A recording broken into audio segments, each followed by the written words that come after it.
আসসালামু আলাইকুম, hello everyone, কেমন আছেন সবাই? কাছে বা দূরে যে যেখান থেকে আমাদের আজকের ব্লগটি দেখছেন সবাইকে অনেক অনেক শুভেচ্ছা জানিয়ে আমাদের আজকের ব্লগটি শুরু করছি।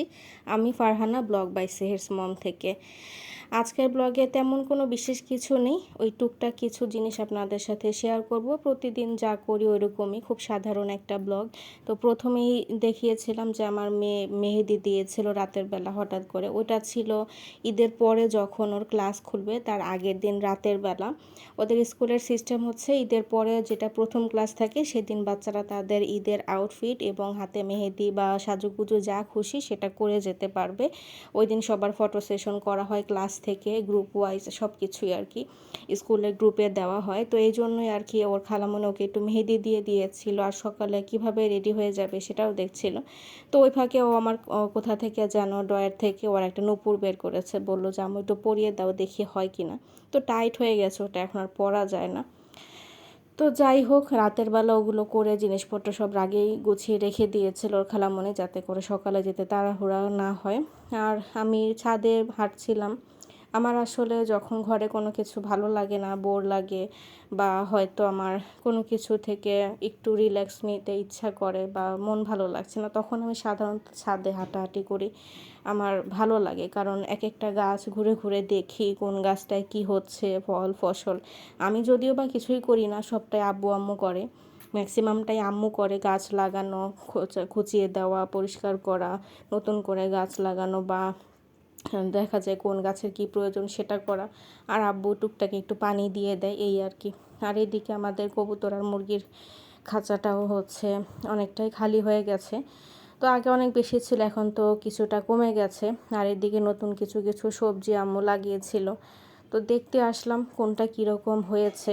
আর আমার মেয়ের সব থেকে পছন্দ হচ্ছে এই গরমের সিজনে ঢ্যাঁড়স। তার ঢ্যাঁড়স ভাজি হলে আর কোনো কিছু লাগে না।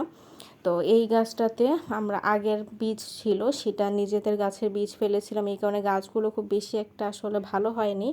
শেষের দিকের বীজ তো, তাই ঢেঁড়সগুলো একটু বড় হলেই অনেকটাই শক্ত হয়ে যেত। নতুন করে আবার বীজ এনে ফেলতে হবে। আর এইদিকে আমাদের একটা গোলাপ গাছ আছে। এই একটা গাছ আমি খুব ছোট্ট নিয়ে আসছিলাম। একটা ওদের স্কুলের সামনে একজন চাচা আসছেন, উনি ভ্যানে করে নিয়ে আসতো, তো ওই চাচার থেকে এই গাছটা আমি নিয়েছিলাম।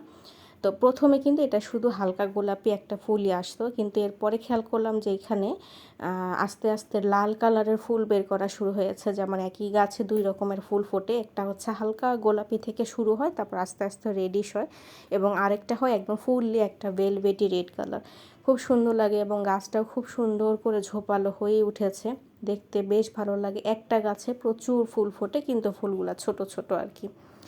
তো যেটা বলছিলাম, এবার আমাদের ঢেঁড়স গাছের চেহারাটা খুব বেশি ভালো ছিল না, এই জন্য নতুন করে আবার আমাদের ঢেঁড়স গাছ লাগাতে হবে। এগুলো থেকে খুব বেশি ভালো ফলন পাওয়া যাবে না। অনেক দিন করলা খাওয়া হয়নি, তো ভেবেছিলাম যে একটু করলা তুলে নিয়ে যাই, যেহেতু আসছি। করলা ভাজিটা আমার অনেক বেশি পছন্দ।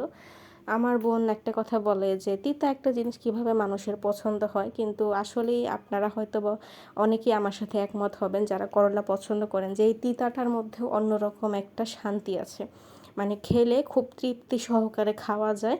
আর আমার আম্মু যেভাবে রান্না করে করলা ভাজিটা খেতে অনেক বেশি ভালো লাগে, কারণ আম্মু প্রচুর পেঁয়াজ দেয়, যাতে করে পেঁয়াজের যে মিষ্টি ভাবটা সেটা কিন্তু করলার তেতো ভাবকে অনেকটাই কাটিয়ে দেয়। এছাড়াও আরেকটা জিনিস আম্মু করে, করলাটাকে কেটে রাখার সময় ওই কাটা করলাতে কিছুটা লবণ মেখে রেখে দেয় 5 মিনিটের মতো। এতে করে ওই লবণ করলার যে তিতা রসটা ওটাকে বের করে ফেলে। দেখবেন যে সবুজ রঙের একটা তিতা পানি বের হয়ে যাবে, তো ওইটা চিপে ফেলে দিলেই করলার যে এক্সট্রা অনেক বেশি যে এক্সট্রিম তিতাটা ওইটা কিন্তু চলে যায়। অবশ্য অনেকে এই তিতাটাই পছন্দ করে অনেক বেশি তিতা হলে, কিন্তু আমরা ওভাবেই খাই। আম্মু যেভাবে করে ওটাই ভালো লাগে, আর একটু আলু পরিমাণটাও বেশি দেয়। আর এদিকে হচ্ছে আমাদের কিছু বেগুনও ছিল, আর আমাদের ফল গাছগুলোও তখন ছোট ছোট ছিল। এটা অবশ্য আমাদের বেশ কিছুদিন আগের করা ভিডিও। এখন গাছগুলো অনেকটাই বড় হয়েছে, গ্রোথগুলো মাশাআল্লাহ ছাঁটাই করে দেওয়ার পরে খুব সুন্দর হয়েছে। এই গাছগুলো আপনাদের সাথে আবার আমি কিছুদিন পরে যখন দেখাবো, তখন আপনারা ডিফারেন্সটা বুঝতে পারবেন যে আসলে গাছগুলোর কতটা পরিবর্তন এসেছে। তো এই জিনিসগুলোই আমার দেখতে ভালো লাগে, মূলত এই জন্যই আমি মাঝে মাঝে ছাদে হাঁটাহাঁটি করি। কেন, কোন গাছটার গ্রোথ হচ্ছে, কোনটা একটু ঝিমিয়ে আছে ওটা আমি দেখলে বুঝতে পারি, এই জন্য যে যেহেতু আমি রেগুলার ছাদে যাই না, তো যখন 2-4 দিন পর পর যাই তখন আমার চোখে যে জিনিসটা ধরা পড়ে বা যেটা আমি পরিবর্তন বুঝতে পারি, সেটা কিন্তু আমার আম্মুর চোখে অতটা ধরা পড়ে না, যেহেতু সে প্রতিদিনই সকাল বিকাল গাছের যত্ন করে, তার চোখের সামনে একই রকমই মনে হয়। আর এদিকে আমাদের কলম থেকে করা একটা পেয়ারা গাছ, দেখেন কি সুন্দর পেয়ারা ধরেছে। এটা কিন্তু আমাদেরই গাছের একটা ডালে আম্মু ফুপিকে দিয়ে কলম কুড়িয়েছিল, সেই গাছটাই আলাদাভাবে রোপণ করা হয়েছিল। মাশাআল্লাহ খুব সুন্দরভাবে পেয়ারা আসছে। আর এই ঝুমকো জবাটা, এটা আমার ফুপা গ্রামের বাড়িতে তাদের কাদের বাড়ি ছিল, সেখান থেকে আমাকে একটা ডাল এনে দিয়েছিল, ওইখান থেকে গাছটা হয়েছে। আর এখানে যে পাট শাকগুলো দেখা যাচ্ছে, এগুলো আমি আগের বছর আমাদের একটা মাত্র পাট গাছ ছিল, ওই গাছের বীজ শুকিয়ে রেখেছিলাম, সেইটার বীজ ছিটিয়েছিলাম পরের বছর, তারপর সেখান থেকে শাকগুলো বের হয়েছিল। তো এই সব কিছুই আর কি একটু একটু করে আমাদের হচ্ছে। আমরা তো খুব বেশি পরিসরে আসলে করি না, যেহেতু আমরা মানুষ কম, প্লাস জায়গাও তো খুব বেশি না, একটা ছাদে কতটুকুই বা জায়গা থাকে, তার মধ্যে আবার আমাদের একটা সাইডে একটা খোয়ারের মতো করা আছে বড় করে, যেখানে কবুতর মুরগি থাকে। এছাড়াও বিল্ডিংয়ের এই দোতলা পর্যন্ত যত মানুষ আছে ভাড়াটিয়ারা, তাদের ফ্যামিলি সবাই, আমরা তো ছাদেই কাপড় নাড়ি, এই জন্য একটা সাইড কিন্তু আমরা মাঝখানে পুরোটাই খোলা রেখেছি। তো ছাদ থেকে একটা দুমড়ে মুচড়ে যাওয়া একটা চাল কুমড়া নিয়ে আসছিলাম। চাল কুমড়াটাকে আসলে পোকায় বিভিন্নভাবে আল ফুটিয়ে এটার শেপটা নষ্ট করে ফেলেছে, যে কারণে এই অবস্থা। তো এই জন্য নিয়ে আসলাম যে খেয়ে ফেলি, অযথা নষ্ট করে তো লাভ নেই। আর অল্প কিছু করলা ছিল, সেটাও নিয়ে আসলাম, খাবো আমরা 3 জন, তো হয়ে যাবে, সমস্যা নেই। আর অল্প কিছু ঢেঁড়স ছিল, বা বেশিরভাগই বেশি শক্ত হয়ে গেছে, তো ওগুলো আর আনলাম না, ওগুলো আর খাওয়ার মতো অবস্থা নেই।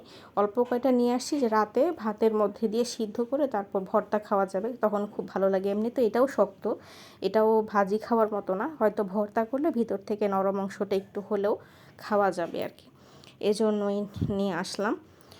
আপনাদের কার কার সবজি ভর্তা খেতে ভালো লাগে, বিভিন্ন জিনিস, যেমন শুধু ঢ্যাঁড়স না, ঢ্যাঁড়স, বেগুন, আলু, আমার তো মানে ভর্তা মানেই আমার অনেক তৃপ্তি লাগে ভাতটা খেতে।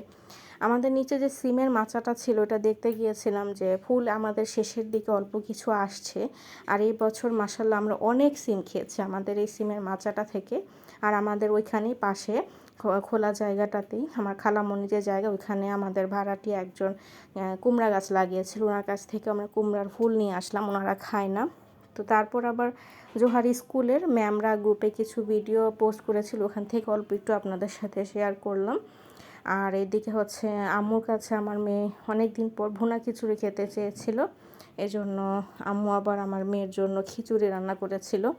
আম্মুর এই ভুনা খিচুড়িটা খুব টেস্টি হয়, খুব অল্প মশলায় রান্না করে, একদমই সাদা সাদাভাবে, কিন্তু খেতে খুবই সুন্দর ঝরঝরে হয়, এবং এটা সুদা খেতেও ভালো লাগে। যদি কোনো কিছু ছাড়া আপনারা একটু চামচ দিয়ে নিয়ে এমনিও খেতে চান, সেটাও ভালো লাগে। তো ওটার সাথে আম্মু গরুর মাংস করেছিল, খিচুড়ি গরুর মাংস দিয়ে, সিম্পল একটা বাঙালিয়ানা খাবার যেটাকে বলে, তৃপ্তি সহকারে। তো ওই যে বললাম একটু সাদাটা থাকে, খুব কম মশলায় আম্মু এই খিচুড়িটা করে, কিন্তু আমাদের কাছে বেশ ভালো লাগে। আপনাদের কার কার এই ধরনের ঝরঝরে অল্প মশলার খিচুড়ি ভালো লাগে জানাবেন।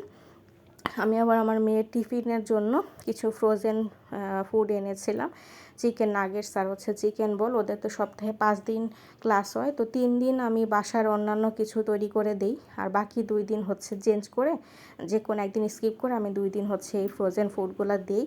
তো 2টা আইটেম নিয়ে আসছি, 1 কেজি করে। এগুলো আমার পুরোটা লাগবে না, আমরা 2টা ভাবি মিলে কিনেছি, তো আমি এই জন্য বাসায় এসে আবার বের করে ভাগ করে নিচ্ছিলাম। অর্ধেকটা ওইভাবে ঘি দিয়ে দিব, আর অর্ধেকটা আমি রেখে দিব, কারণ এত বেশি আমার প্রয়োজন পড়বে না, ও যেহেতু মাত্র সপ্তাহে 2 দিন করে নিবে, তো মাসে আমার 1 মাস কভার হয়ে যাবে, একদিন একটা আইটেম দিলেও হয়ে যাবে। তো এই জন্য 2 জন মিলেই নিয়েছিলাম। আজকের ব্লগটি কেমন লাগলো আমাদেরকে অবশ্যই কমেন্ট করে জানাবেন। এখানে সমাপ্তি টানছি, আল্লাহ হাফেজ।